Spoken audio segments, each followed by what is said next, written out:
지난주부터 저희가 지금 보좌에 대해서 계속해서 설명하고 있거든요. 보좌가 등장한 이유는 지금 이들이 겪고 있는 고난이 너무 극심하기 때문입니다. 네. 그들이 겪는 고난은 우리와 비교할 수 없을 정도로 실질적으로 육체적인 고난이고 목숨을 좌지우지하는 고난이기 때문에 하나님께서는 그들에게 보좌를 보여주시면서 그들의 결과가 승리로 이끌어 가실 거라는 것. 세상의 통치인 그 도미티안 황제 위에 좌정하시는 하나님을 보여줌으로써 확신을 시켜주고 싶었다는 거거든요. 그래서 지난주에 우리 말씀을 조금 더 생각해 보면은 제가 말씀드렸었죠. 우리가 사로잡히는 사건들이 있었다고. 요한에게도 있었고 에스겔에도 있었고 야곱에게도 있었고 그들이 사로잡히는 사건 때문에 하늘을 보게 되기 시작했다고 말씀드렸어요. 왜냐하면 그 전까지는 자기 의지로 할 수 있다고 생각하고 자기의 방법으로 모든 것을 계획하고 나갔던 그들이 모든 갇힌 상황이 되자 자기가 할 수 있는 힘이 아무것도 없게 되자 그제서야 하늘을 바라보았고 그제서야 하늘에 있는 하늘문을 보게 되었고 그 하늘문이 여러분께 뭐라고 말씀드렸죠? 예수 그리스도라고 말씀드렸죠. 내가 가야 하는 방향이 하늘을 봐야 하고 그 하늘 안에 있는 예수 그리스도를 통해야 내가 하나님께 갈 수 있구나라는 것을 이들이 알게 되고 결국 십자가를 져야 된다는 것까지 깨닫게 되는 그러한 놀라운 갇힌 사건이라고 제가 말씀을 드렸어요. 그러면 결국 우리가 갇힌 사건은 오히려 하나님께 감사할 수 있는 사건이고 그 갇힌 사건 때문에 우리가 열린 문을 보고 열린 문을 가게 되는 거니까 오히려 기쁠 수밖에 없는 사건이라는 것을 저희가 함께 보았어요. 현실에서 그들은 굉장히 어려움을 당했잖아요. 그런 그들에게 여러 가지 모양의 보좌를 설명하시면서 하나님은 계속해서 확신을 주시는 거거든요. 너희에게 반드시 승리가 있다. 나는 너희와 함께 하고 있다. 이 세상의 왕과는 비교가 되지 않아. 나는 그 위에 있는 전지전능하신 하나님이야. 이거를 알려주고 계신다는 거예요. 그런데 만약에 우리가 그 하나님의 그 보좌를 보지 못하고 내 삶에서 자꾸 내 보좌에 내가 앉아있으면 내 삶에 내가 앉아있으면 하나님이 앉아 계실 자리가 없다는 거죠. 우리는 너무 많이 우리가 앉아있어요. 어쩔 때는 나의 주인은 자녀일 때도 있고요. 나의 주인이 아내일 때도 있고요. 나의 주인이 남편일 때도 있고요. 나의 주인이 돈일 때도 있고요. 나의 주인이 지식일 때도 있어요. 그걸 모르고 살아요. 그러다가 갇히게 되면 내 주인이 하나님이 아니셨구나. 내가 이 자리에서 내려와야 되는구나를 그때서 알게 되는 거죠. 그래서 보좌가 지금 계속해서 언급되고 있다는 거예요. 자, 그래서 우리가 보좌를 계속해서 지금 오늘부터도 또 보좌로 시작이 되거든요. 그래서 지난주에 마지막 보좌부터 조금 다시 거슬러 올라가야 우리가 좀 다루기가 쉬울 것 같아서 지난주 거부터 보겠습니다. 자, 지난주 마지막에 또 보좌에 둘려 24 보좌들이 있고 그 보좌들 위에 24 장로들이 흰 옷을 입고 있고 머리에 금 면류관을 쓰고 앉았더라. 이 말씀에서 예수님의 그 보좌에 둘려있는 24 보좌가 있고 그 보좌들 위에 누가 있어요? 24 장로가 있다고 했는데 12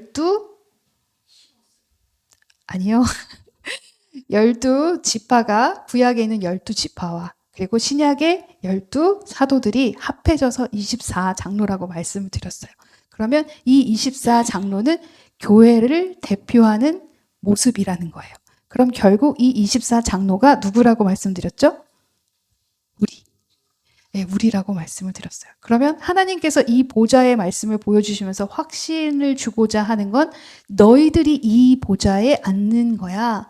너희들이 이 흰옷을 입고 거룩함으로 승리의 금 면류관을 쓰고 앉게 될 거야를 알려주신다는 거였어요.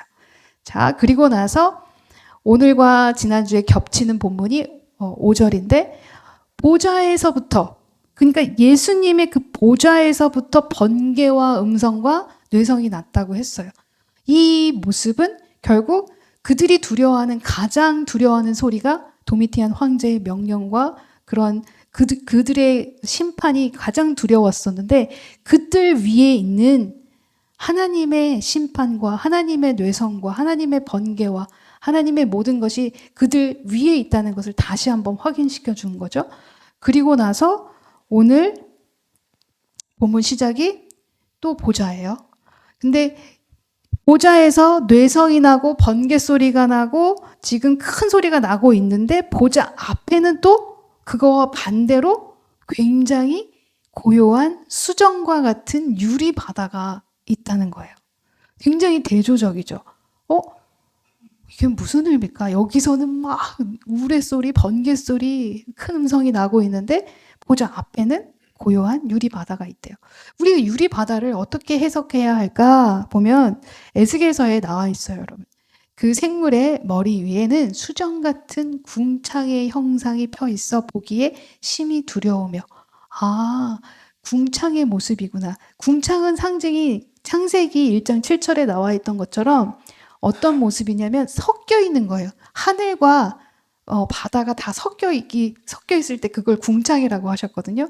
그러면 하나님의 천지 창조했던 그 모습, 그러니까 천상의 모습으로 우리가 생각을 하면 되고, 또 바다이고 뭐 수정이고 막 이런 거는 복잡하니까 하늘의 모습을 연상시키는 거구나. 그런데 수정 같으니까 이게 고요하고 잠잠하구나. 그러면은 왜 이렇게 대조적인 단어를 하나님께서는 요한을 통해 사용하게 하셨을까? 결국 뭐냐면 우리가 번개 같고 우레 같은 그 소리는 하나님의 심판이라고 말씀을 드렸는데, 하나님은 심판임에도 불구하고 그것을 다시 선으로 바꾸셔서 우리를 회복시키고 다시 치유하시기를 원하잖아요. 그러면 그 갇히게 하시는 그 심판의 방법이, 심판이 굉장히 아파 보이고 거칠어 보이고 우리를 죽이는 것 같이 우리는 무섭고 떨리지만, 그 앞에 수정과 같은 유리 바다가 있음으로 인해서 우리에게 확신시켜 주시는 거죠. 천상의 모습을 확신시켜 주시면서 너희들이 앞으로 바라봐야 하는 건 변함없이 항상 그 자리에 그대로 고요히 변치 않는 나의 모습이야. 너희가 아무리 어려운 상황 속에서 심판을 받고 있는 것 같고 힘든 상황이어도 너희가 바라볼 것은 하늘이야. 변함없이 나는 너희를 사랑할 거고 치유할 거고 회복시킬 거야. 이 모습을 우리가 이 유리 바다를 통해서 비출 수 있다는 거죠.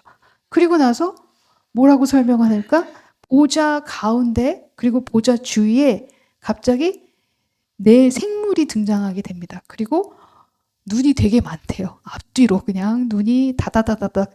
여러분 뭐 이렇게 인터넷 서치하다 보면은 이렇게 날개에 눈이 막 박혀 있는 사진들 보셨을 거예요. 제가 그거 띄울까 하다가 여러분 너무 놀라실까 봐 안 띄웠어요. 왜냐면 이거는 그냥 은유법이에요. 그런 생물이 있다는 게 아니에요. 근데 괜히 그걸 보여드리면 그 생물의 모습이 여러분의 머릿속에 딱 박힐 것 같아서 일부러 제가 안 찾았습니다. 그냥 은유법이에요. 왜 이렇게 눈이 많을까? 이 눈은 무슨 의미를 주시는 걸까? 결국 눈은 하나님의 통찰력이죠. 우리를 그렇게 바라보고 계신다는 거예요. 직관하고 계신다는 거고, 이 눈들이 가득하다는 건 늘 깨어서 우리를 지켜보시고 계신다는 거예요. 어렸을 때 주일학교 선생님이 그런 얘기를 하셨었어요. 얘들아, 하나님은 어디나 계셔. 니네가 아무리 숨어서 나쁜 짓을 하려고 해도 거기에도 하나님의 눈이 있다는 거야. 이러시는 거예요. 그럼 어린 마음에는 진짜 같이 들리거든요. 화장실에도 여기도 보고 계실까? 막 이런 생각을 하면서 지냈던 생각이 나는데, 그만큼 온 그 앞뒤 눈이 가득한 이 모습의 은유법은 하나님이 어느 곳에나 우리를 지켜보시고 계시고, 그거는 사실 여러분 생각에 여러분이 죄 지을 때나 왜 이렇게 눈을 부릅뜨시고 여기저기서 보시는 거야 라고 생각이 들지만, 우리가 공고하고 힘들 때는 오히려 그게 어떻게 들려요? 위로가 되죠. 아, 내가 어느 순간에 어떠한 환경에 얼마나 아픈 환경에 있더라도 아무도 그걸 모르더라도 하나님은 아시겠구나. 나를 지켜보고 계시고 내가 어떠한 상태인지 내가 얼마나 지금 연약한지 알고 계시고 그걸 지켜보시고 계시겠구나. 위로가 된다는 거죠. 반대로. 네. 자, 7절에 가면 이제 그 네 생물의 모습이 구체적으로 드러나요. 예. 그래서 첫 번째 생물은 사자 같대요. 예. 그리고 두 번째 생물은 송아지 같고, 그리고 세 번째 생물은 얼굴이 사람 같고, 네 번째 생물은 날아가는 독수리 같다고 말씀하십니다. 이 말씀 역시 에스겔서에서 가져온 말씀입니다. 에스겔서 볼게요. 그 속에서 네 생물의 형상이 나타나는데 그 모양이 이러하니 사람의 형상이라 그 얼굴들의 모양은 넷의 앞은 사람의 얼굴이요 넷의 우편은 사자의 얼굴이요 넷의 좌편은 소의 얼굴이요 넷의 뒤는 독수리의 얼굴이니. 네. 자, 결국 사자는 여러분 우리가 어떻게 생각할 수 있어요? 용맹함. 그 하나님의 신성 중에서 용맹함을 가지고 있구나. 송아지는 인내함. 꾸준히 노력하고 있고 힘든 곳에서도 인내하는 그 인내함. 세 번째는 사람이에요. 사람은 동물 중에서 가장 지혜롭죠. 그 지혜로움. 그리고 네 번째 생물은 날아가는 독수리 같다고 했어요. 힘차게 솟아오르는 독수리처럼 민첩하고 그리고 불가능이 없어 보이는 그리고 언제나 초월적인 약간 우리의 그 할 수 있는 그 리밋 이상을 할 수 있는 그런 느낌을 주는 독수리. 이렇게 해서 이 네 생물의 모습이 지금 구체적으로 나와 있는데 도대체 얘네들이 이 보좌에서 뭘 하고 있는 거고 역할이 뭐지? 우리가 궁금하잖아요. 그 뒤에 보면 이제 나와 있습니다. 8절에 네 생물이 각각 6 날개가 있고 예, 그 안과 주위에 눈이 가득하더라. 예, 그들이 밤낮 쉬지 않고 이르기를 거룩하다, 거룩하다, 거룩하다. 이들이 뭐 하고 있어요 지금? 찬양하고 있어요. 하나님을 높이고 있어요. 근데 어떻게 높이고 있느냐? 밤낮 쉬지 않고 거룩하다, 거룩하다, 거룩하다. 주 하나님 곧 전능하시니요 전에도 계셨고 이제도 계시고 장차 오실 자라. 이렇게 찬양하고 있다는 거예요. 이 말씀 역시 에스겔서에서 가지고 왔어요, 여러분. 너무 재밌어요. 자, 보시면 에스겔서에는 조금 더 이들의 모습이 구체적으로 표현이 되어 있어요. 자, 보시면 12절에 신이 어느 편으로 가려면 그 생물들이 그대로 가되. 자, 신이 가는 곳에 그 생물들이 따라갑니다. 근데 돌이키지 않는데요. 반대로 가지 않는다는 거예요. 하나님이 가시는 곳에 그 생물도로 그대로 가는 거예요. 뭐라고 써있어요? 그 다음 줄에 일제히 앞으로 곧게 행하며. 그러면 이걸 보면 이들의 모습은 하나님이 움직이시는 그 방향대로 가는 거고 뒤돌아섬이 없다는 거예요. 후진이 없어요. 계속 함께 그 방향을 향하여 가고 있다는 거예요. 13절 또 생물의 모양은 숯불과 횃불 모양 같은데 그 불이 그 생물 사이에서 오르락 내리락 하며 그 불은 광채가 있고 그 가운데서 번개가 나며 13절의 모습은 행함의 모습은 아니라 이 보여지는 모습을 표현하고 있잖아요. 그러니까 우리가 이 부분은 그냥 넘어가고 14절을 볼게요. 여기가 중요해요. 그 생물이 뭘 하고 있나 봤더니 왕래가 번개같이 빠르더라. 네. 그들의 모습이 굉장히 빠르대요. 네. 자, 15절 내가 그 생물을 본즉 그 생물 곁 땅 위에 바퀴가 있는데 그 네 얼굴을 따라 하나씩 있고. 자, 바퀴까지 설명을 하면 너무 길어질 것 같아서 이건 다음번에 하기로 하고 우선은 우리가 번개같이 빠르더라까지의 행함까지 볼게요. 그렇다면 이 네 생물은 지금 하나님을 경배하고 찬양하고 있는 이들인데 이들이 하나님을 위해서 옆에서 일하고 있는 모습을 보고 있는 거예요, 여러분. 그러면 이들이 영적인 존재라는 걸 알 수 있어요. 여기는 스랍이라고 표현은 되지 않았어요. 그러면 우리가 영적인 어떠한 존재가 하나님 곁에서 하나님을 보좌해서 하나님의 일을 하고 있구나. 근데 이들이 일을 하는 것은 심부름 같은 거예요. 뭔가 하나님이 이쪽으로 가면 같이 따라가고 하나님이 또 절로 가면 같이 따라가고 하나님과 반대 방향으로는 절대로 가지 않아요. 그리고 이걸 보면 우리가 알 수 있는 게 뭐냐면 자의적으로 가는 게 아니라 무조건 하나님을 따라하는 거예요. 성령님의 인도함만을 따라간다는 걸 우리가 알 수 있어요. 아, 자기 생각대로 오늘은 내가 일로 가야지 하고 가는 게 아니라 무조건 하나님의 방향이라는 거예요. 그리고 우리가 또 알 수 있는 건 14절에 얘기했던 것처럼 굉장히 빠르다는 거예요. 그건 뭐예요? 부지런하다는 거예요. 부지런히 하나님의 심부름을 하고 있다는 거예요. 근데 그 속도가 번개래요. 네. 여러분, 하나님이 뭐 명령하시면 어떻게 하셔야 돼요? 번개처럼 하셔야 됩니다. 네, 번개처럼. 자, 결국 이 영적인 존재가 하나님을 위해서 일하는 모습은요, 교회가 하나님을 위해서 일하는 모습입니다. 네. 우리가 하나님을 위해서 부지런히 오르락 내리락 하며 번개처럼 왔다 갔다 하면서 하나님이 이쪽으로 가시면 같은 그 방향을 따라서 절대로 반대 방향이 아닌 함께 그 방향을 곧게 행해야 한다는 거예요. 근데 우리가 실수하는 게 뭐냐면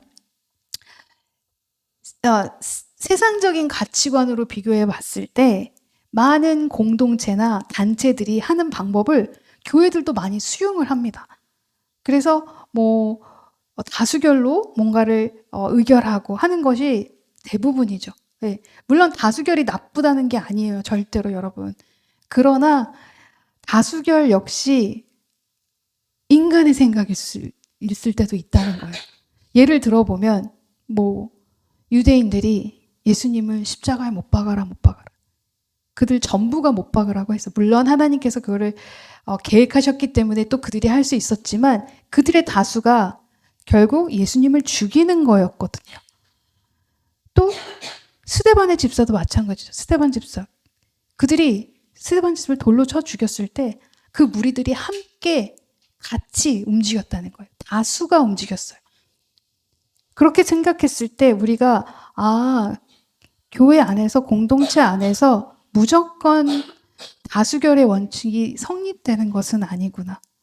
혹 하나님이 한 사람에게 마치 노아에게 준비하라고 했던 것을 아무도 듣지 않았던 것처럼 누군가 하나가 하나님의 말씀으로 된 명령을 받았다면 그것을 우리가 함께 기도하면서 성령님이 어느 방향으로 인도하시는지 함께 기도해야 하는 거지. 그걸 가지고 자 우리 다수결에 붙여봅시다 이렇게 쉽게 우리가 의결해서 결정하는 건 아니라는 거예요. 여섯 날개가 우리가 또 해석이 되어야 되는데요. 보면은 여섯 날개가 이사야서에도 나왔었잖아요. 지난주에도 말씀드렸듯이 이사야서에는 이렇게 나와 있어요. 이 여섯 날개를 좀 더 구체적으로 설명을 해줬어요. 거기는 정확하게 스랍이라고 표현했죠. 천사라고. 근데 6개가 있는 거예요. 날개가. 근데 제일 위에 날개로는 둘로는 얼굴을 가리고 둘 밑에 있는 날개는 발을 가리고 그리고 그냥 뭐 상상하게 가운데 날개가 제일 편안하게 있을 것 같으니까 가운데 날개로 날고 있었어요. 그러면서 이 천사들도 하는 말이 거룩하다, 거룩하다, 거룩하다. 만군의 여호와여 그 영광이 온 땅에 충만하도다. 네. 이때도 얼굴을 가리고 발을 가리고 이들이 하는 행위는 하나님께 영광을 돌리고 찬양을 하고 있었다는 거예요. 근데 왜 얼굴을 가리고 발을 가렸을까? 6개나 되면서 왜 다 날지? 그럼 더 번개처럼 빠를 텐데 라고 생각을 하는데 여러분 이 얼굴을 가린다는 건요. 자기가 이 영광스러운 자리에서 이 영광스러움을 취하지 않으려는 겸손함이에요. 그리고 발을 가렸다는 거는요. 내 노력으로 내 행위로 내가 했다는 것을 감추기 위한 겸손함이에요.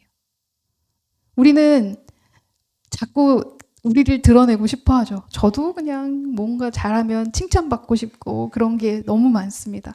그런데 우리는 하나님께서 이 말씀을 보면서 우리가 하나님의 교회 안에서 행해야 할 때 얼굴을 가리고 다리를 가리고 진짜 겸손함으로 나아가야 되는구나. 이 겸손함의 상징성이에요. 이 가렸다는 것. 우리가 이걸 기억해야 할 것 같아요. 결국 이 네 생물의 모습, 이 날개까지 포함한 이 네 생물의 모습은요, 복음을 위해 사용되어야 하는 모습이라는 거예요. 이게 무슨 말이냐면요, 때로는 사자처럼 용감하게, 용맹스럽게 우리가 복음을 전해야 할 때도 있고요. 또 우리가 용맹스러운 것을 장착한 보통의 성향인 사람이라면은 때로는 하나님께서 아니, 여기에서는 너가 잠잠히 고요하게 인내하면서 기다려, 소처럼. 그러면 우린 또 그 모습 그대로 소처럼 우리는 하나님의 복음을 위해서 나를 죽여야 한다는 거예요. 때로는 사람처럼 지혜롭게, 때로는 독수처럼 잽싸게 내 능력 이상의 것을 발휘하기 위해서 솟구쳐 올라야 하는 그러한 모습을 하나님께서 원하실 때도 있다는 거예요. 그렇다면 복음을 위하여 내가 내 모습이 아닌 다른 모습으로 비춰져야 할 때도 있다는 거예요. 그럼 뭐 가식인가요? 뭐 이게 뭔가요? 그게 아니라 여러분, 바울처럼요, 이것에도 처할 수 있고 저것에도 처할 수 있어야 된다는 거예요. 나는 이런 사람이야. 나는 그런 거 못해. 나는 이런 성향이니까 그냥 이런 성향대로 계속 갈 거야가 아니라 그때그때 상황에 맞춰서 복음을 전하는 그 위치, 방법, 어느 지역에 가는 거, 어떤 사람에게 전할 때마다 모든 게 달라진다는 거예요. 우리는 근데 너무나 선입견을 가지고 나는 예전에 이렇게 해서 잘 됐으니까 이번에도 이렇게 하면 되겠지, 이런 생각들을 가지고 있지만 하나님께서 하시는 방법은 언제나 새롭다는 거예요. 그렇다면 내가 내 보좌에 앉아 있으면 계속해서 내 방법을 고수하게 되죠. 근데 내 보좌에서 내가 내려오시면 하나님께서 그곳에 앉으시면 하나님의 성향으로 하나님이 사자를 원할 때는 사자의 모습, 그 방향대로 쫓아가야 되니까 소일 때는 소의 모습으로, 인간의 모습, 지혜로울 땐 지혜, 독수리 같을 땐 독수리 같이, 이렇게 여러분이 복음을 위해서 나를 죽이고 생명을 전달해야 되는 사명을 가지고 있다는 거예요. 나를 힘들게 하고 무너지게 하는 그 로마 군대 앞에서 우리가 진짜 사자처럼, 소처럼, 독수리처럼 나아가면서 나의 정체성은 없애고 하나님의 온전한 그 영광만 드러내는 모습을 보여줘야 한다는 거죠. 이게 너무나 중요하다는 거예요. 근데 우리는 항상 내 모습대로 그냥 나아가요. 이게 버릇이 되었어요. 그냥 나는 나야. 나는 이렇게 할래. 나는 이런 스타일이니까. 그런 게 없다는 거예요. 언제나 낮아지셔야 된다는 거예요. 이 스랍들처럼 모든 걸 가리고 최소한의 날개로 나셔야 나머지는 하나님이 이끄신다는 거죠. 이게 교회의 모습이라는 거예요. 자, 마지막 10절과 11절을 보면요. 24 장로들이 보좌에 앉으신 이 앞에 엎드려 세세토록 사시는 이에게 경배하고 자기의 면류관을 보좌 앞에 던지며 가로되. 제가 아까 4절을 봤잖아요. 4절을 다시 본 이유가 이것 때문이에요.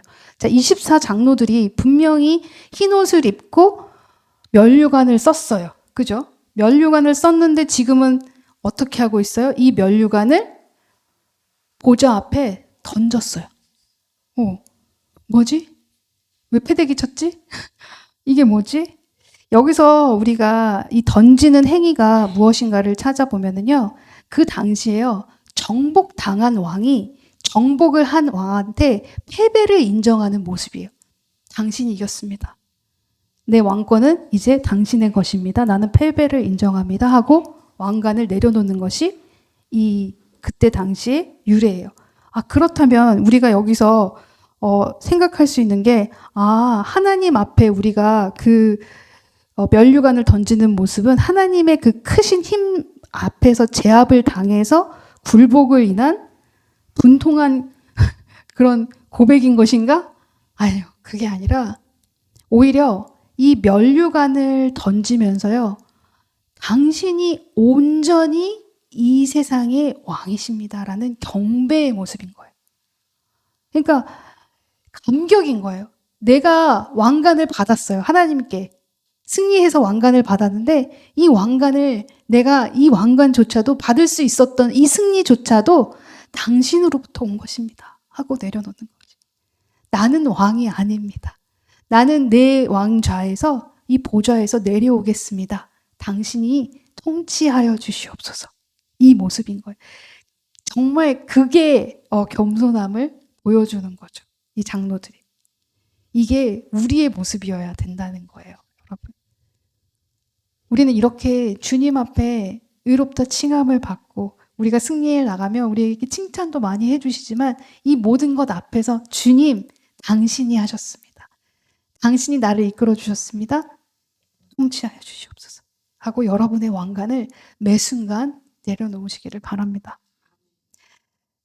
그리고 나서 11절 보면은요, 우리 주 하나님이여 영광과 존귀와 능력을 받으시는 것이 합당합니다. 라는 찬양을 해요. 그들이 던지면서 얘기하는 거예요. 영광과 존귀와 능력을 받으시는 것이 합당합니다. 당신께서는 이것을 받으시는 것이 합당하십니다. 이건 뭐예요, 결국? 예배를 드리는 모습이에요. 예배를 드리는 모습. 근데 우리가 생각하는 이 예배만 예배가 아니라는 거죠, 여러분. 이 예배는요, 여러분의 전체 예배의 극히 일부분 1시간이에요. 그것도 말씀 듣는 시간은 30분. 30분도 안 되죠. 네.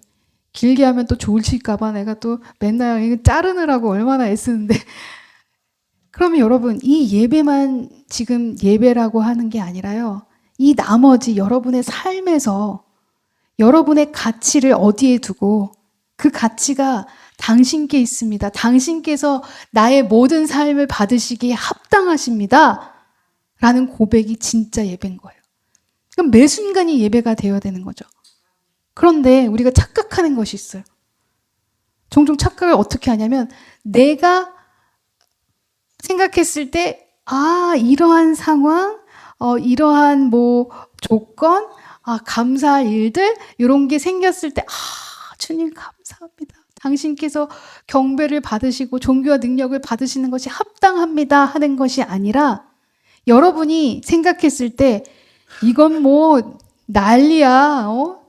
막 땅이 무너지는 느낌이고 하늘이 무너지는 느낌인데 이러한 상황에서 정말 무너지는 이 사건에서도 이 나의 삶이 이러한 최악의 상황에서도 저는 당신께 이 예배를 드리는 것이 합당합니다. 당신께서 나에게 이 상황을 허락하신 것 역시 합당하신 것입니다라는 고백이 우리에게 있어야 한다는 거예요.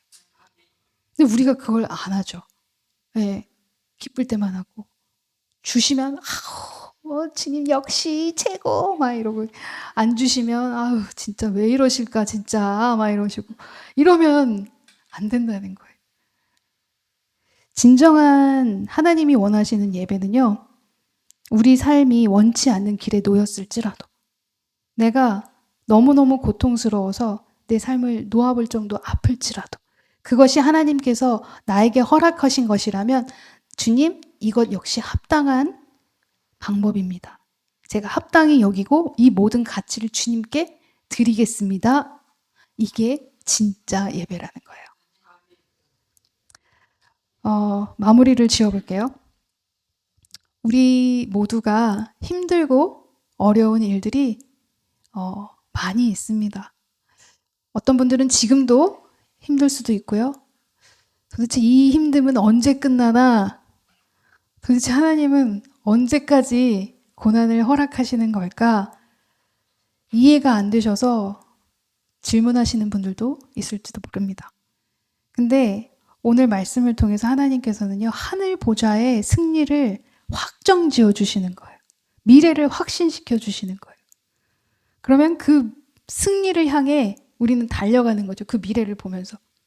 근데 여러분 오해하시는 게 있는데 뭐냐면 그러면 우리가 죽어서 그때 가서야 그 승리를 그때 보는 거네요. 참 힘들다 이렇게 생각하실 수 있는데요. 아니에요.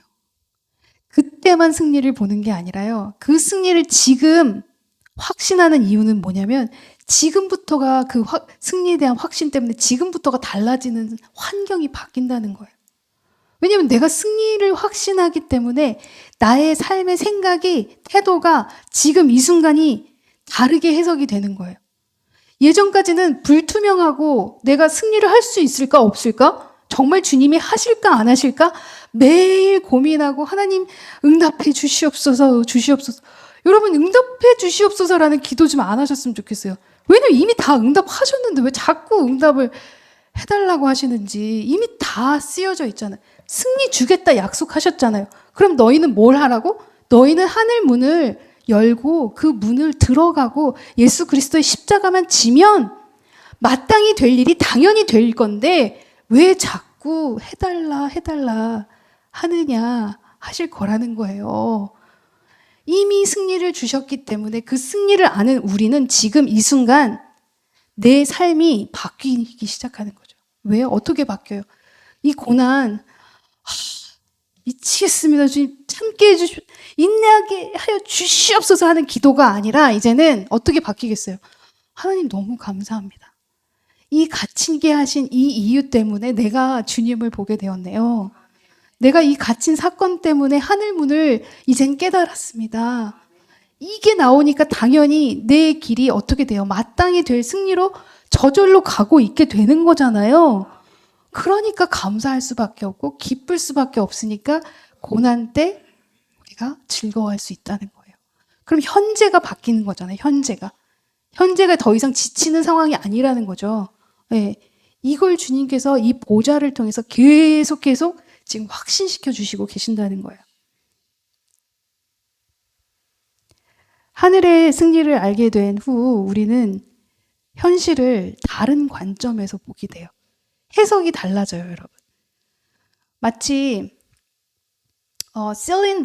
실린더를 우리가 가운데서 보면 그냥 원으로 보이는 2D로 보이잖아요. 근데 우리가 이거를 뒤집어 보고 옆으로 보고 했을 때 어쩔 때는 직사각형으로도 보이네? 어떻게 보니까 이건 입체였네, 실린더였네 라는 걸 알듯이 똑같은 거예요. 단면만 보고 계셔서 고난으로 착각하시고 계시는데 승리를 알고 나면 이 모습이 내 삶이 여러분이 다각도로 보이기 시작한다는 거예요.